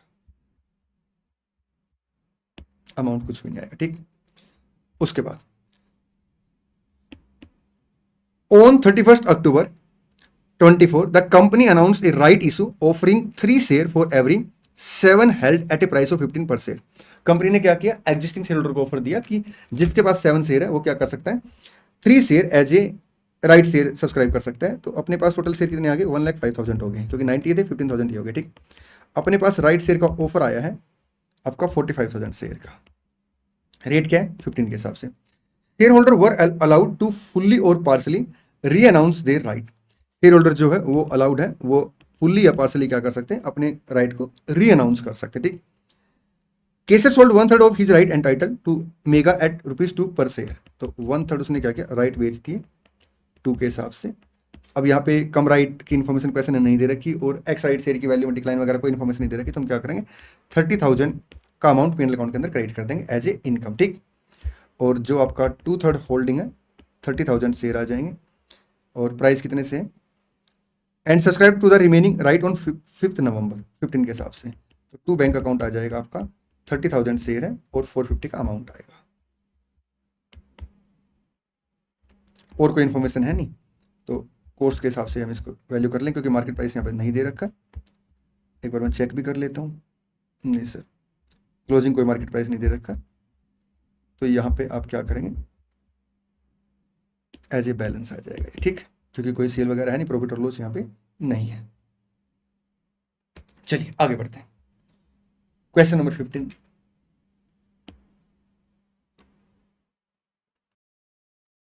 X company limited having share capital of 50 lakh divided into equity share of which 10 each was taken over by Y company limited। X company है जिसके पास शेयर कैपिटल टोटल 50 लाख की है, नंबर नहीं है, अमाउंट है, ठीक। Divided into equity share of ₹10 each, मतलब 5 लाख इक्विटी शेयर है। Was taken over by Y company limited, ठीक है। एक्स कंपनी लिमिटेड है जनरली जो 10 लाख से, P&L अकाउंट आपका 5 लाख से। देखिए कंपनी की इक्विटी शेयर कैपिटल कितने से सर 50 लाख से, जनरली जो कितने से सर 10 लाख से, P&L कितने से 5 लाख से, और कोई इन्फॉर्मेशन दे नहीं रखी तो बुक वैल्यू कितनी आ जाएगी सेट की, नेट एसेट की 65 लाख आ गई, ठीक। एक तरफ आपका asset minus liability equal to आपका नेट एसेट, और अगर मैं ऐसे बोलूं capital plus profit equal to आपका नेट एसेट, ठीक। Y company issued 11 equity share of ₹10 each for every 10 share of X limited. जिसके पास 10 शेयर है उसे हम क्या करेंगे 11 शेयर देंगे, मतलब 550 शेयर देंगे, ठीक। और एक शेयर कितने का है आपका 10 रुपीज का, तो 55 लाख से क्या आ गया आपका पीसी आ गई। How the journal entry would be passed in the books of the Y company limited for the share issue under the pooling of interest method. Pooling of interest method में हम लोग क्या करते हैं, असेट लायबिलिटी को reserve को book value पे दिखाते हैं और जो डिफरेंस आता है उसे जनरल रिजर्व में एडजस्ट कर देते हैं, ठीक। अब यहाँ पे अगर आप देखेंगे तो जो कैपिटल है 50 लाख की, उसके अगेंस्ट हमने 55 लाख की पीसी पे की है, तो 5 लाख का जो डिफरेंस है वो जनरल रिजर्व में एडजस्ट हो जाएगा। जनरल एंट्री की अगर बात करें तो पहली एंट्री पास होगी business merged account debit to liquidator of old company, कितने से 55 लाख से। फिर असेट अकाउंट डेबिट 65 लाख से, टू आपका बिजनेस मर्ज्ड 55 लाख से, टू P&L आपका आएगा 5 लाख से, to general reserve balancing figure आ जाएगी आपका 5 लाख से, या फिर 10 लाख में हम लोग क्या करें 5 लाख एडजस्ट करके 5 लाख का जनरल रिजर्व अमाउंट कैलकुलेट कर लेंगे। बेटर होता है कि आप उसे एज ए बैलेंसिंग फिगर लिख लें, ठीक। उसके बाद आएगा आपका liquidator of old company account debit to आपका इक्विटी शेयर कैपिटल 55 लाख से, business merged account debit 55 lakh से to liquidator of old company, institute ने परचेज लिख रखा, आप मर्जर लिख लेंगे। Asset account debit balancing figure, इन्होंने इसे बैलेंसिंग फिगर लिख रखा क्योंकि इन्होंने यहाँ पे ना जनरल रिजर्व का अमाउंट कैलकुलेट कर रखा है, जबकि हमने इस अमाउंट को कैलकुलेट किया था, इस अमाउंट को कैलकुलेट किया था। ये अमाउंट कैसे आते 65 लाख, 50 लाख की कैपिटल है, 10 लाख के जनरल रिजर्व थे, 5 लाख का P&L था। ये 5 लाख का अमाउंट हमने कैसे कैलकुलेट किया था, ये हमने कैलकुलेट किया था 10 लाख का जनरल रिजर्व है, 5 लाख की एडजस्टमेंट आ जाएगी जो एग्जिस्टिंग शेयर कैपिटल और जो न्यू शेयर कैपिटल है उन दोनों के डिफरेंस की वजह से, ठीक है। मतलब जो न्यू शेयर कैपिटल इशूड हुई है to existing share of old company, to P&L account आ गया, टू आपका बिजनेस मर्ज्ड अकाउंट आ गया। आइए आगे बढ़ते हैं। नेक्स्ट क्वेश्चन, क्वेश्चन 16 है, और ये आपका AS 16 का क्वेश्चन है। बहुत ही प्यारा क्वेश्चन है, कॉन्सेप्चुअली एकदम मस्त क्वेश्चन है। आपको देखने में ऐसा लग सकता है कि थ्योरेटिकल क्वेश्चन है, लेकिन मैं आपको बता दूं एक बहुत ही प्रैक्टिकल क्वेश्चन है ना। प्रैक्टिकल लाइफ के अंदर सर इस तरह की क्वेरी आती है, उससे रिलेटेड ये क्वेश्चन है। देखिए मैं बैच में ना हमेशा एक बात बोलता हूं कि जो हमारे सिलेबस की कवरेज है ना, उसमें जो इंस्टीट्यूट ने आज तक पूछ लिया वो तो है ही है, बल्कि जो इंस्टीट्यूट आगे पूछ सकता है वो भी हम इंक्लूड करके चलते हैं। और AS 16 में मैं कुछ बातें लिखवाता हूं, तो कई बच्चों की क्वेरी भी आती है सर इतने डिटेल में जाने की नीड क्या है। दोस्त आप देखिए उसी तरीके का क्वेश्चन पूछ लिया आपसे ना। आइए मैं इस क्वेश्चन से पहले एक दो बातें आपको रिवाइज कराऊंगा कॉन्सेप्ट की, फिर हम इस क्वेश्चन को कवर करेंगे, ठीक। चाहे मेरा फास्ट ट्रैक कोर्स है, रेगुलर कोर्स है, सिलेबस की कवरेज हमारी बहुत अच्छी रहती है, और बिल्कुल बेधड़क होके जो मेरे स्टूडेंट हैं वो एग्जाम देने जाते हैं, क्योंकि उनको पता है कि सर ने ना जो इंस्टीट्यूट पूछ सकता है, मतलब अभी तक पूछा नहीं है बट इंस्टीट्यूट जो पूछ सकता है वो भी ऑलरेडी सिलेबस में कवर है। देखिए दोस्त AS 16 क्या कहता है, AS 16 ये कहता है कि अगर मान लो आप बोरिंग कॉस्ट इनकर्ड करते हैं in relation to qualify asset, तो हम बोरिंग कॉस्ट को कैपिटलाइज करेंगे। अगर बोरिंग कॉस्ट इनकर्ड होती अदर देन क्वालिफाई एसेट, तो उसे हम क्या करेंगे P&L अकाउंट के अंदर चार्ज करेंगे, ठीक। क्वालिफाई एसेट कौन सी एसेट होगी, कहता है वो एसेट होगी जिसको एक्वायर करने में, कंस्ट्रक्शन करने में, मैन्युफैक्चर करने में, ठीक है, सब्सटेंशियल पीरियड ऑफ टाइम लगेगा। और साथ में AS 16 ये कहता है कि जब आपने एसेट को एक्वायर किया, अगर एसेट उस टाइम रेडी टू यूज थी, रेडी टू सेल थी, तो वो क्वालिफाई एसेट नहीं होगी। मैं क्लास के अंदर एक क्वेश्चन पूछता हूं आप लोगों से कि ये बताइए क्या परचेज एसेट क्वालिफाई हो सकती है, तो इसका आंसर यस मिलता है अगर उसको एक्वायर करने में अपने को सब्सटेंशियल पीरियड ऑफ टाइम लगता है, ठीक है। फिर मैं आपको ये अपनी साइड से लिखवाता हूं कि एग्जाम पर्पस के लिए हम लोग क्या करेंगे, कंस्ट्रक्शन एसेट को क्वालिफाई एसेट मान के चलेंगे, एक्सेप्ट इन ए केस जहां पे क्वेश्चन ने कंस्ट्रक्शन का टाइम पीरियड दे रखा है और साथ में सब्सटेंशियल पीरियड ऑफ टाइम को मेंशन कर रखा है, और सब्सटेंशियल पीरियड ऑफ टाइम जो है वो कंस्ट्रक्शन एसेट से ज्यादा है, तो उस केस में फिर वो क्वालिफाई एसेट नहीं होगी। अदरवाइज प्राइमा फेसी अगर क्वेश्चन में ज्यादा इन्फॉर्मेशन नहीं दे रखी तो हम कंस्ट्रक्शन एसेट को क्वालिफाई मान के चलते हैं। परचेज एसेट को हम क्वालिफाई नहीं मान के चलते, क्योंकि एग्जाम के अंदर जो क्वेश्चन आता है उसमें ज्यादा इन्फॉर्मेशन अपने पास नहीं होती। लेकिन अगर परचेज एसेट उस एसेट से रिलेटेड है जिस एसेट का हमें कंस्ट्रक्शन करना है और वो क्वालिफाई एसेट है, तो फिर इसे भी हम क्या करते हैं, क्वालिफाई मान के चलते हैं। आप कॉपी खोल के देखिए, ये सारी बातें आपके पास लिखी होंगी, ठीक। आइए अब इस क्वेश्चन को एक बार पढ़ते हैं। Is it permissible to capitalise borrowing cost incurred on asset which are necessary for the construction of a qualified asset. क्या ये परमिसेबल है to capitalise borrowing cost incurred on asset which are necessary for the construction of the qualified asset. पता वो क्या कह रहा है, वो ये कह रहा है कि क्वालिफाइड एसेट के कंस्ट्रक्शन के लिए आपने बोरिंग कॉस्ट इनकर्ड की है एक असेट के ऊपर जो कि असेट नेसेसरी थी उस असेट के क्वालिफाइड एसेट के कंस्ट्रक्शन के लिए। Is it permissible to capitalise, क्या बोरिंग कॉस्ट उसके रिगार्ड में कैपिटलाइज करना परमिसेबल है। अब हम यहां पे लिखेंगे क्वालिफाइड एसेट वो एसेट होती है जिसको एक्वायर करने में, कंस्ट्रक्शन करने में या मैन्युफैक्चर करने में सब्सटेंशियल पीरियड ऑफ टाइम लगता है to get ready for use और रेडी टू सेल। ठीक, फिर हम ये लिखेंगे कि जब आपने एसेट को एक्वायर किया अगर वो रेडी टू यूज थी तो उस केस में फिर वो क्वालिफाइड एसेट नहीं होगी। अगर एक एसेट क्वालिफाई एसेट के कंस्ट्रक्शन के लिए नेसेसरी है तो उसके ऊपर भी बोरिंग कॉस्ट क्या हो जाएगी, कैपिटलाइज हो जाएगी, क्योंकि क्वालिफाई एसेट का कंस्ट्रक्शन नहीं हो पाएगा अगर ये एसेट आपने नहीं एक्वायर किया, मतलब अगर इस एसेट के ऊपर आपने खर्चा नहीं किया। और जब आप इस एसेट के ऊपर खर्चा करेंगे आपके पास अगर अपने पैसे नहीं तो आपको क्या करना पड़ेगा, बोरिंग कॉस्ट इनकर्ड करनी पड़ेगी। तो borrowing cost incurred on those asset also capitalise. ठीक, एक company is in the process, अब ये एक्सप्लेन कर रहा है केस को। A company is in the process of constructing a large manufacturing, एक कंपनी क्या कर रही है, प्रोसेस में है constructing of a large manufacturing plant in the backward area. ठीक है जी। As a part of the project it has also purchased A residential building which is to be used for housing the worker engage in the construction of the plant. देखिए यहां पे ना plant का construction चल रहा है। ठीक, अब प्लांट के कंस्ट्रक्शन के लिए वो ये कह रहा है कि जो लोग कंस्ट्रक्शन में इन्वॉल्व हैं उनके रहने के लिए एक रेजिडेंशियल बिल्डिंग परचेज की। ठीक, the purchase cost of the building is met by raising a long term loan. लेकिन जो हमने बिल्डिंग परचेज की ना वो लॉन्ग टर्म लोन रेज करके परचेज की है। The company intend to dispose of the building once the construction of the manufacturing plant is complete. जैसे ही इसका कंस्ट्रक्शन कंप्लीट होगा ना सेट का तो इस बिल्डिंग को डिस्पोज कर दिया जाएगा। ठीक है जी। If the manufacturing plant meet the definition of a qualified asset, कहता है कि अगर ये क्वालिफाइड एसेट के डेफिनेशन क्वालिफाई करता है would the borrowing cost incurred on fund borrow to purchase the residential building be eligible for capitalisation. बिल्कुल capitalisation के लिए वो एलिजिबल होगी क्योंकि वो जो असेट आपने एक्वायर की वो क्वालिफाइड एसेट के कंस्ट्रक्शन के लिए एक्वायर की है।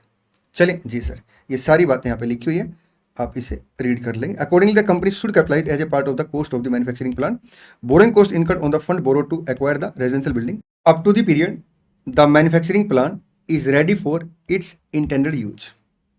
आइए आगे बढ़ते हैं। क्वेश्चन नंबर 17 AS 17 का है।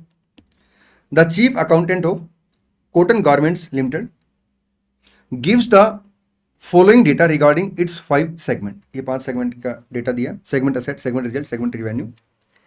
The chief accountant is of the opinion that segment A alone should be reported. Is he justified in his view? Examine the opinion in the light of the provision of AS 17 segment reporting. देखिए AS 17 के according एक segment reportable segment होगा अगर segment की जो revenue है total revenue के 10% या उससे ज्यादा है, रिवेन्यू में इंटरनल एक्सटर्नल दोनों आ जाएगी, या फिर जो सेगमेंट का रिजल्ट है वो टोटल रिजल्ट के 10% या उससे ज्यादा होगा। जब हम लोग टोटल रिजल्ट की बात करेंगे तो जितने लॉस वाले सेगमेंट है उन सब का एग्रीगेट अमाउंट अलग से कैलकुलेट करेंगे, जितने प्रॉफिट वाले सेगमेंट है उन सब के प्रॉफिट का एग्रीगेट अमाउंट अलग से कैलकुलेट करेंगे, फिर हायर अमाउंट देखेंगे और हायर को बेस लेके उसके 10% या उससे ज्यादा जिस भी सेगमेंट का रिजल्ट है इरिस्पेक्टिव की पॉजिटिव रिजल्ट है नेगेटिव रिजल्ट है वो अपने लिए क्या बन जाएगा, रिपोर्टेबल सेगमेंट बन जाएगा। थर्ड, सेगमेंट की जो सेट है टोटल एसेट के 10% या उससे ज्यादा होनी चाहिए। तो कोई एक कंडीशन अगर क्वालिफाई होती तो अपने लिए क्या बन जाएगा, रिपोर्टेबल सेगमेंट बन जाएगा। देखिए यहां पे अगर हम बात करें सेगमेंट असेट की तो 80 है, 8 और मोर ABCD ये चारों रिपोर्टेबल हो गए इस कंडीशन के अकॉर्डिंग। रिजल्ट की बात करें तो 95 और 5 100 हो गया जी सर, और पॉजिटिव सर आपका 15 20 25 है तो 100 बेस हो जाएगा, 10 आ जाएगा 10% में। E और A रिपोर्टेबल हो गए। 450 तो 45 में आपका सेगमेंट A रिपोर्टेबल है। तो यहाँ पे अगर आप देखेंगे तो ऑल सेगमेंट आर रिपोर्टेबल, क्योंकि कोई एक कंडीशन क्वालिफाई करनी होती है और सारे के सारे सेगमेंट ने एटलीस्ट कोई एक कंडीशन पूरी कर रखी है और एक सेगमेंट ने तो सारी कंडीशन पूरी कर दी। हालांकि उससे कोई फर्क नहीं पड़ेगा, एटलीस्ट एक कंडीशन पूरी होनी चाहिए। आइए क्वेश्चन नंबर 18 AS 18 का क्वेश्चन है। तो जो यहाँ पे ओपिनियन है चीफ अकाउंटेंट की वो करेक्ट नहीं है क्योंकि all segment are reportable segment. X Limited sold goods to its associate company for the first quarter ending 30th June 24. After that, the related party relationship ceased to exist. However, goods were supplied as was supplied to any other ordinary customer. Decide whether the transaction of the entire year have to be disclosed as related party transaction. नहीं, as per AS 18 जितने time period के लिए relationship exist करता है उतने time period के लिए जो ट्रांजैक्शन है उनके बीच में होती है उसी को हमें क्या करना होता है, as a related party disclosure देना होता है. तो यहाँ पर रिलेटेड पार्टी डिस्क्लोजर आपका फर्स्ट क्वार्टर के लिए आएगा. आइए आगे बढ़ते हैं. क्वेश्चन नंबर 19 AS 19 का क्वेश्चन है. ये क्वेश्चन आपका sale and finance lease back का क्वेश्चन है. एज पर AS 19 अगर मान लो हम असेट को बेचते हैं और वापस फाइनेंस लीज पे लेते हैं तो जो भी डिफरेंस होता है ना आपका सेल वैल्यू का और कैरिंग अमाउंट का, उसे हम डेफर्ड गेन या लॉस रिकॉर्ड कर लेते हैं और उसे डेप्रिसिएशन के रेशो में एमोटाइज करते हैं. मींस इमीडिएटली पेनल अकाउंट के अंदर नहीं लेके जाते, उसे बल्कि क्या करते हैं, डेफर्ड करते हैं और एमोटाइज करते हैं इन द रेशो ऑफ आपका डेप्रिसिएशन. आइए क्वेश्चन पढ़ते हैं. On 1 April 24 Mansi limited sold A plant for 850 to 800. ठीक है जी, एक प्लांट बेचा मानसी लिमिटेड ने, कितने का, 850 to 800 का.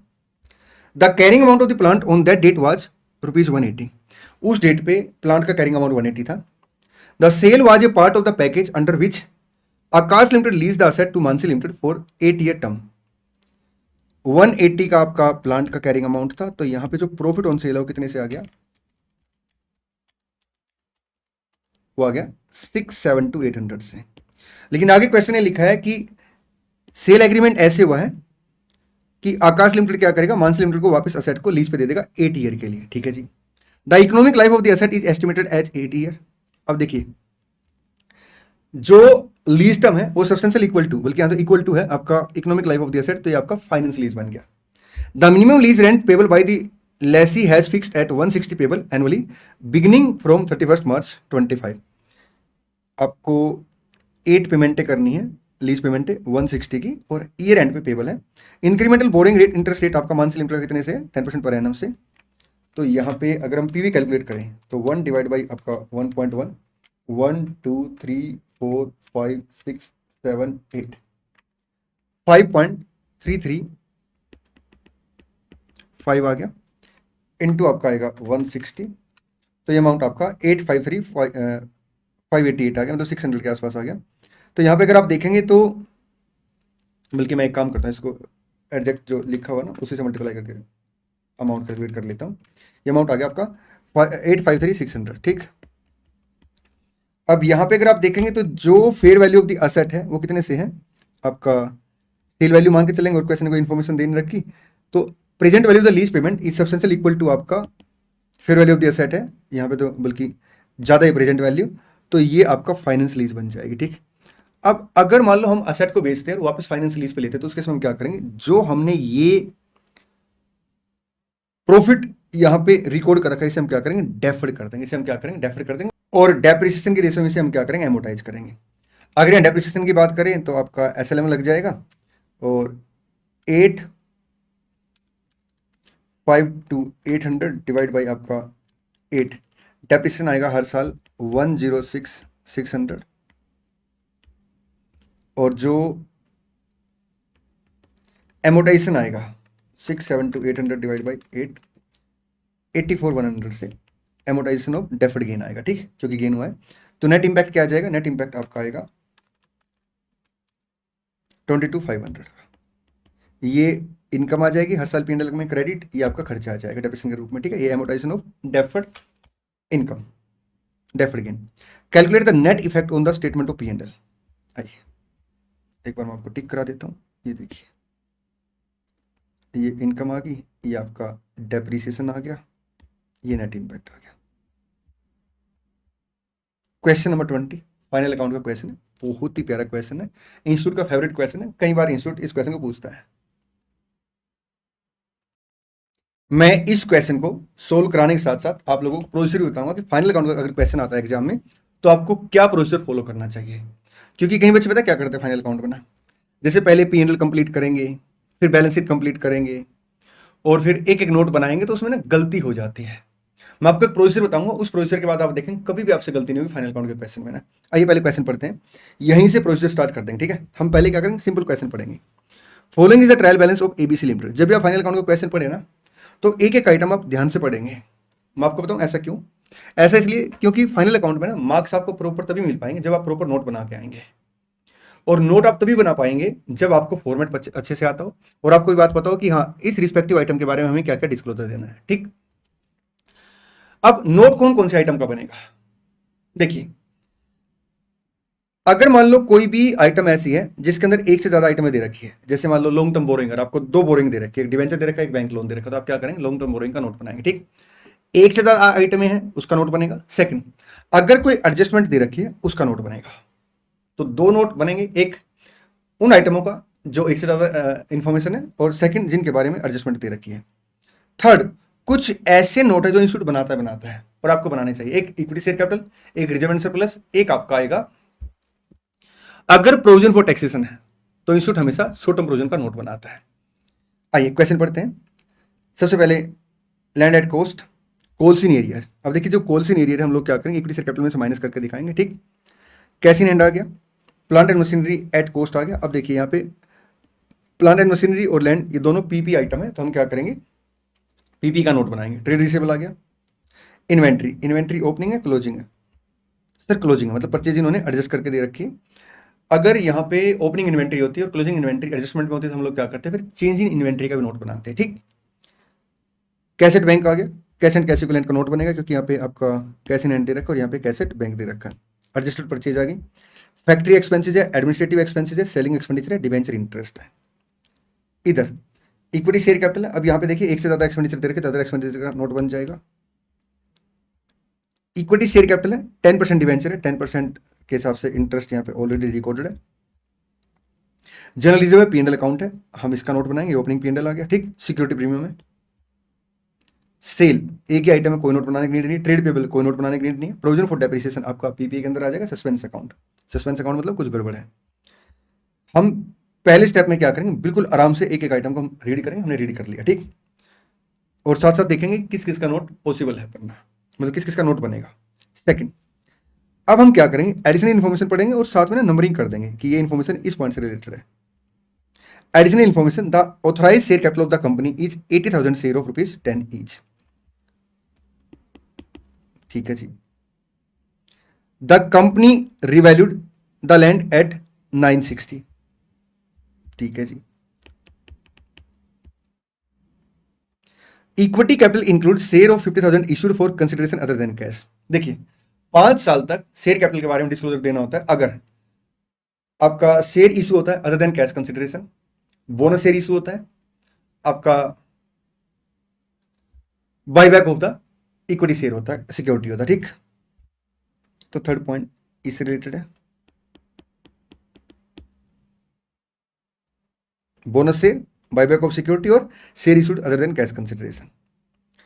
सस्पेंस अकाउंट ऑफ 10,000 रिप्रेजेंट, ये देखिए सस्पेंस अकाउंट के रिगार्ड में जब भी आप ना कोई भी चैप्टर के क्वेश्चन करें अगर उसमें एरर या ओमिशन है तो सबसे पहले आपको क्या करना चाहिए, आपको ना रेक्टिफाइड एंट्री पास करनी चाहिए। तो मैं इसकी एंट्री पास करा देता हूं आपको। Suspense account 10,000 represent cash received from the sale of some of the machinery on 1 April 24। ये डेट ध्यान से नोट करें क्योंकि डेप्रिसिएशन का इंपैक्ट आता है इसके ऊपर। ठीक, अगर ये मान लो ट्रांजैक्शन होती मिडिल ऑफ द ईयर में तो फिर हमें क्या करना पड़ता है, डेप्रिसिएशन उस हिसाब से कैलकुलेट करना पड़ता है। ठीक, the cost of the machinery was 24,000 and the accumulate depreciation thereon rupees 20,000। तो पॉइंट नंबर 4 आपका सस्पेंस अकाउंट से रिलेटेड है और आपका यहाँ पे प्लांट एंड मशीनरी से रिलेटेड है। आइए मैं एक काम करता हूँ, इसकी रेक्टिफाइड एंट्री आपको पास करा देता हूँ। देखिए रेक्टिफाइड एंट्री का प्रिंसिपल क्या होता है या रूल क्या होते हैं, 3 छोटे छोटे से रूल हमें फॉलो करने। पहला रूल, एक आइटम जो डेबिट या क्रेडिट होनी थी किसमें, करेक्ट एंट्री में, और वो ऑलरेडी क्या है, डेबिट या क्रेडिट है इन रॉन्ग एंट्री, तो हम उसका इफेक्ट नहीं लेते रेक्टिफाइड एंट्री में क्योंकि वो डेबिट या क्रेडिट होनी थी और ऑलरेडी डेबिट या क्रेडिट हो रखी है। सेकंड, कोई आइटम डेबिट या क्रेडिट होनी चाहिए थी किसमें, करेक्ट एंट्री में, not considered in wrong entry, तो हम पता क्या करेंगे, उससे रेक्टिफाइड एंट्री में डेबिट या क्रेडिट कर देंगे। रूल नंबर 3, कोई item no debit no credit correct entry में, हमने उसे क्या किया, रोंग एंट्री में डेबिट या क्रेडिट कर दिया, तो रेक्टिफाइड एंट्री में उसे क्या करते, रिवर्स करते। रेक्टिफाइड एंट्री में उसे हम क्या करते, रिवर्स करते। ठीक है, तो मैं रेक्टिफाइड एंट्री पास कराने से पहले ना इस क्वेश्चन के अंदर आपको ना बताता हूं कि करेक्ट एंट्री क्या होनी चाहिए थी और आपने रोंग एंट्री क्या पास करते। ठीक, उसके बाद हम लोग क्या करेंगे, फिर रूल लगा के देखेंगे। रेक्टिफाइड एंट्री यहां लिख लेंगे। देखिए, आपने एक प्लांट एंड मशीनरी का पार्ट सेल किया, कुछ मशीनरी सेल की, जिसकी कॉस्ट कितनी थी, 24,000। तो to plant and machinery credit होना था 24 से, डेप्रिसिएशन था 20 से।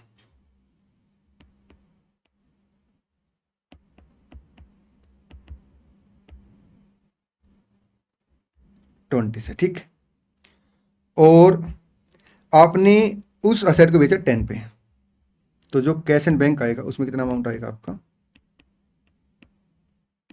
10। ठीक, 2 आएगा आपका प्रॉफिट, जिसे आप P&L अकाउंट के अंदर लेके जाएंगे 6 से। ठीक, ये करेक्ट एंट्री पास होनी चाहिए थी।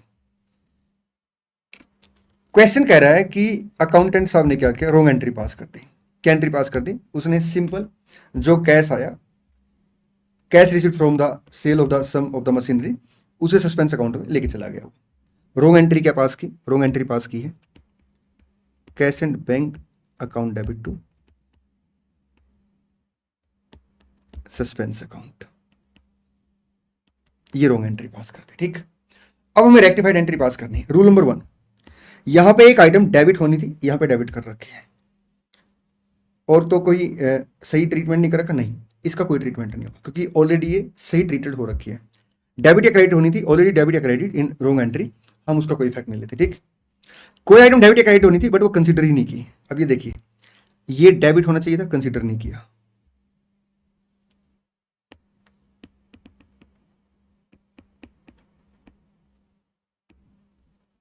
ये क्रेडिट होना चाहिए था, कंसीडर ही नहीं किया, ये क्रेडिट होना चाहिए था, कंसीडर ही नहीं किया,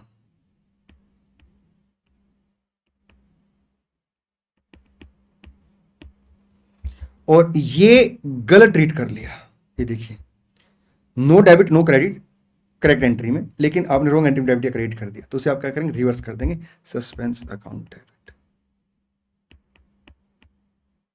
कितने से, 10 से। बन की बात जी सर। आइए आगे बढ़ते हैं। तो हम क्या करेंगे, जब फाइनल अकाउंट बनाएंगे तो इस एंट्री का इफेक्ट लेकर फाइनल अकाउंट बनाएंगे। Depreciation is to be provided on plant and machinery at 10% on the cost, cost के ऊपर आपका डेप्रिसिएशन चार्ज होगा। अब यहां देखिए, जो प्लांट एंड मशीनरी है इसके रिगार्ड में है ये पॉइंट नंबर 5, और ये 824 है, जिसमें से 24 के साथ फर्स्ट ऑफ द ईयर बिक गई थी, तो हम क्या करें, 800 के ऊपर डेप्रिसिएशन कैलकुलेट करेंगे। Balance at bank include 5,000 with अब a bank which is not a schedule bank. ठीक है जी, तो हम क्या करेंगे, कैश एंड बैंक में, कैश एंड कैश इक्विवेलेंट के अंदर जो कैश एंड बैंक का बैलेंस है, शेड्यूल बैंक 23 आ गया, अदर देन शेड्यूल बैंक आपका 5 अमाउंट आ गया। ठीक, you are required to prepare the ABC limited balance sheet and statement of P&L as per the schedule 3, ignore previous year figures and taxation. आइए start करते हैं question. देखिए, पहला step हमें ये आइटम बड़े आराम से पढ़नी, हमने पढ़ लिया। सेकंड स्टेप हमें क्या करना, जो जो एडजस्टमेंट दे रखी है उसके रिकॉर्ड में हम नंबरिंग कर लेंगे। ठीक, थर्ड स्टेप, अब हम क्वेश्चन को सोल्व करेंगे। कैसे सोल्व करेंगे, सबसे पहले पता आप क्या करेंगे, अपना फॉर्मेट बनाएंगे, बैलेंस शीट का भी P&L का। ठीक, उसके बाद आप नोट्स के फॉर्मेट बनाएंगे। अब नोट्स कौन कौन सा बनेगा यहाँ पे, वो मैं आपको लिखवा देता हूँ, अभी आप सोल्यूशन रेफर नहीं करेंगे। नोट नंबर 1 शेयर कैपिटल का बनेगा, note number 2 reserve and surplus का। सर हम एक साथ पूरा क्वेश्चन सोल्व करेंगे, हाँ जी, मैं आपको सिखाऊंगा कि क्वेश्चन पे कंट्रोल कैसे करते हैं। जब क्वेश्चन पे कंट्रोल हो जाएगा तो कभी गलती होगी नहीं, हम पहले आइटम से लग जाएंगे जी, और जो जो जहां जहां आइटम में जानी वहां भेजते रहेंगे। ठीक, अब देखिए, हमने बैलेंस शीट का फॉर्मेट बनाया, स्ट्रक्चर, ठीक है, P&L का स्ट्रक्चर बना लिया। उसके बाद हमने क्या किया, नोट्स में शेयर कैपिटल का नोट बनेगा, रिजर्व एंड सरप्लस का नोट बनेगा आपका। जैसे बोरोइंग में एक ही आइटम दे रखी है और कोई इन्फॉर्मेशन नहीं दे रखी, तो आप डायरेक्ट चाहो तो यहाँ पे नोट ना बनाओ, डायरेक्ट लिख सकते हैं बैलेंस शीट के पेज पे। ठीक है, हालांकि इंस्टीट्यूट ने यहाँ पे नोट बना रखा, बट इसकी नीड नहीं है, तो जो नेसेसरी नोट है वो मैं आपको लिखवा रहा हूँ। ठीक, उसके बाद अगर हम बात करें तो करंट लायबिलिटी में यहाँ पे कोई नोट नहीं बनेगा, PP का नोट बन जाएगा। उसके बाद अगर हम बात करें तो अदर इनकम का नोट बन जाएगा। अच्छा, अदर इनकम से पहले बैलेंस शीट की बातें कंप्लीट कर लेते हैं एक बार। बैलेंस शीट के अंदर आपका करंट असेट में एक से ज्यादा आइटम है, कैश एंड कैश इक्विवेलेंट के अंदर है। और उसके बाद अगर हम पीएनएल की बात करें तो अदर इनकम का नोट इसलिए बन जाएगा क्योंकि इसके रिगार्ड में आपको एडजस्टमेंट दे रखी है, आपने यहाँ पे वर्किंग कर रखी, ठीक। ये वाला अमाउंट चला जाएगा 6 का। और अदर एक्सपेंसेस, ये आपके नोट बन जाएंगे। आइए मैं एक बार आपको टिक करा देता हूँ। हमने क्या किया, बैलेंस शीट का सिर्फ फॉर्मेट तैयार किया और कुछ भी नहीं लिखा भी, ठीक। पीएनएल का फॉर्मेट तैयार किया है।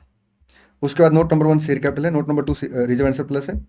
लॉन्ग टर्म बोरोइंग का इन्होंने नोट बना रखा, बट एज सच कोई नीड नहीं इस क्वेश्चन में। पीपी आ गया, कैश एंड कैश इक्विवेलेंट आ गया, अदर इनकम आ गई और आपका अदर एक्सपेंसेस आ गया। फाइनेंस कॉस्ट की भी एज सच कोई नोट की नीड नहीं है इस क्वेश्चन में, क्योंकि कोई ज़्यादा इन्फॉर्मेशन नहीं दे रखी।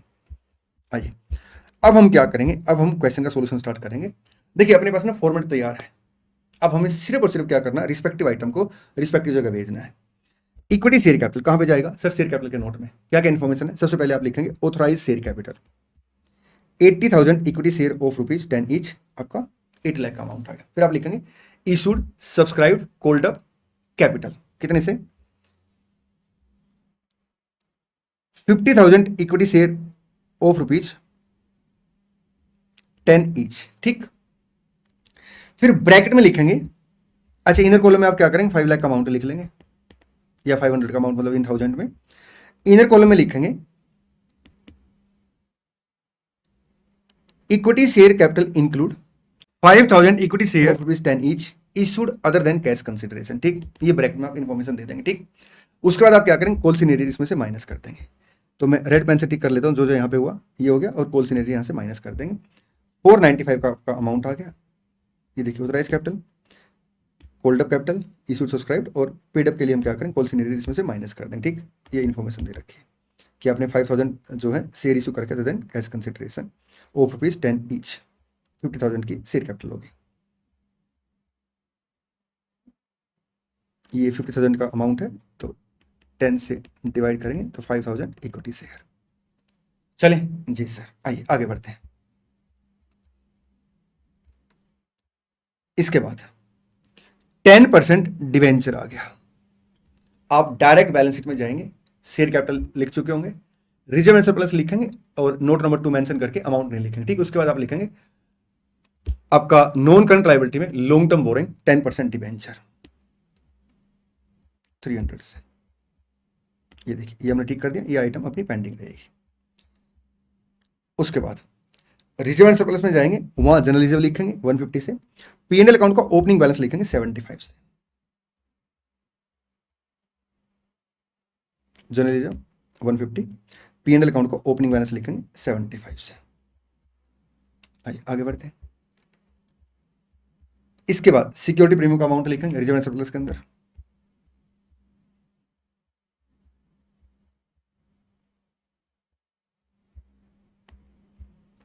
इसके बाद सेल रिवेन्यू फ्रॉम ऑपरेशन के अंदर, पीएनएल के अंदर, रिवेन्यू फ्रॉम ऑपरेशन पीएनएल। इसके बाद ट्रेड पेबल, करंट लायबिलिटी में ट्रेड पेबल आ जाएगा डायरेक्ट बैलेंस शीट के फेस पे। आगे बढ़ते हैं।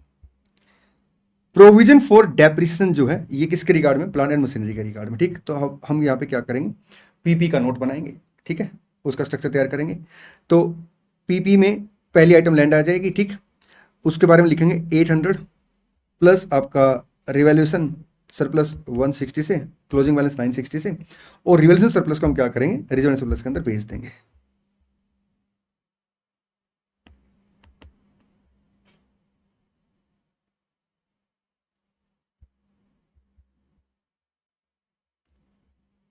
ये देखिए 160, 960 माइनस 800।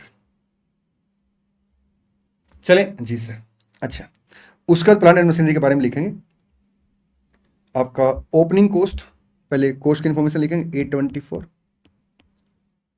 माइनस असेट सेल 24 से 800 का अमाउंट आ गया। फिर डेप्रिसिएशन के बारे में लिखेंगे, ओपनिंग डेप्रिसिएशन कितने से है सर, ये है अपना 150 से। अच्छा हमने जो असेट बेची उसके ऊपर डेप्रिसिएशन कितने से था सर, 20 से। करंट का डेप्रिसिएशन इसके ऊपर 10% आएगा 80, तो ये 210 और ये आपका आएगा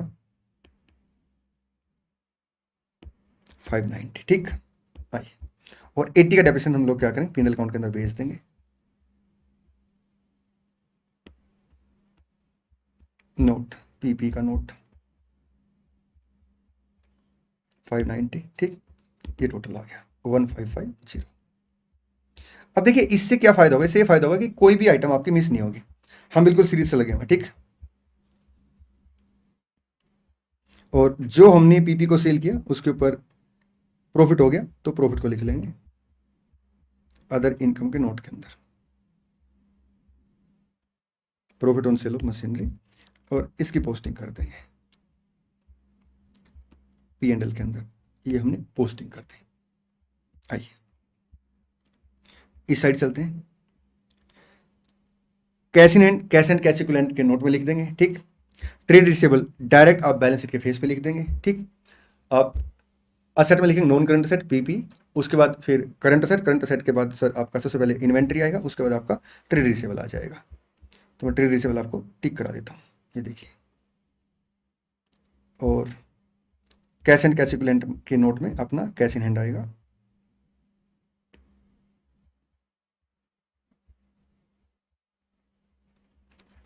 inventory direct face of the balance sheet पे चला जाएगा।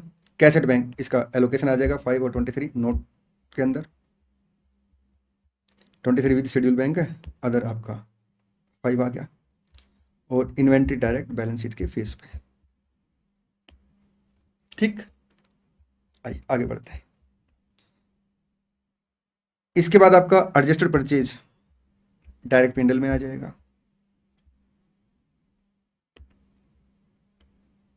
अगर ये एडजस्टेड परचेज नहीं होते, हम लोग क्या करते, परचेज का अमाउंट लिखते, फिर इंक्रीज डिक्रीज इन इन्वेंट्री लिखते। ठीक, फैक्ट्री एक्सपेंसेस अदर एक्सपेंडिचर के अंदर, एडमिनिस्ट्रेटिव एक्सपेंडिचर अदर एक्सपेंडिचर के अंदर, सेलिंग एक्सपेंडिचर अदर एक्सपेंडिचर के अंदर, और डिबेंचर इंटरेस्ट आपका direct face of the P&L पे आ जाएगा फाइनेंस कॉस्ट के नाम से।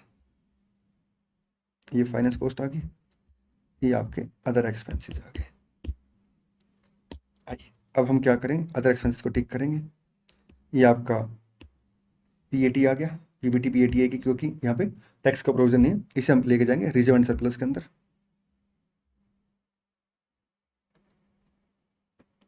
ठीक जी सर, ये करंट ईयर का प्रॉफिट आ गया, ये रिजर्व एंड सरप्लस में आ जाएगा, और कैश एंड कैश इक्विवेलेंट का जो बैलेंस था 30 का, वो यहाँ पे आ गया, ये रिजर्व एंड सरप्लस आ गया, और इसी के साथ अपनी बैलेंस शीट यहाँ पे टैली होगी, और इसी के साथ अपनी RTP भी यहाँ पे समाप्त होगी है। आप ना कमेंट बॉक्स में प्रॉमिस करेंगे कि सर जो अभी ये ना बचा हुआ टाइम है, हम इसमें एक सिंगल सेकंड वेस्ट नहीं करेंगे, क्योंकि हमें पता है हम अगर अच्छे से टाइम को यूटिलाइज करेंगे तो रिजल्ट भी अपने आप अच्छा बन जाएगा। क्योंकि रिजल्ट अच्छा लाने के लिए हमें एग्जाम अच्छे देने, और एग्जाम अच्छे तभी होंगे जब हम मल्टीपल टाइम रिवीजन करेंगे, और मल्टीपल टाइम रिवीजन के लिए हमें टाइम को अच्छे से यूटिलाइज करना, हम बिल्कुल भी टाइम वेस्ट नहीं करेंगे। ये आप प्रॉमिस करके जाए, और साथ में प्रॉमिस और करें कि ये जो कमिंग अटेम्प्ट है सर, हम पास हो रहे हैं इसमें ना। चलिए मिलते हैं नेक्स्ट वीडियो में। Thank you so much, all the best, God bless you. और हाँ, अपने वीडियो को लाइक करना, चैनल को सब्सक्राइब करना, वीडियो का लिंक ना सब दोस्तों के साथ सब ग्रुप में शेयर करना है। Thank you so much, all the best, God bless you. और हाँ, इस बार एग्जाम को फोड़ के आएंगे।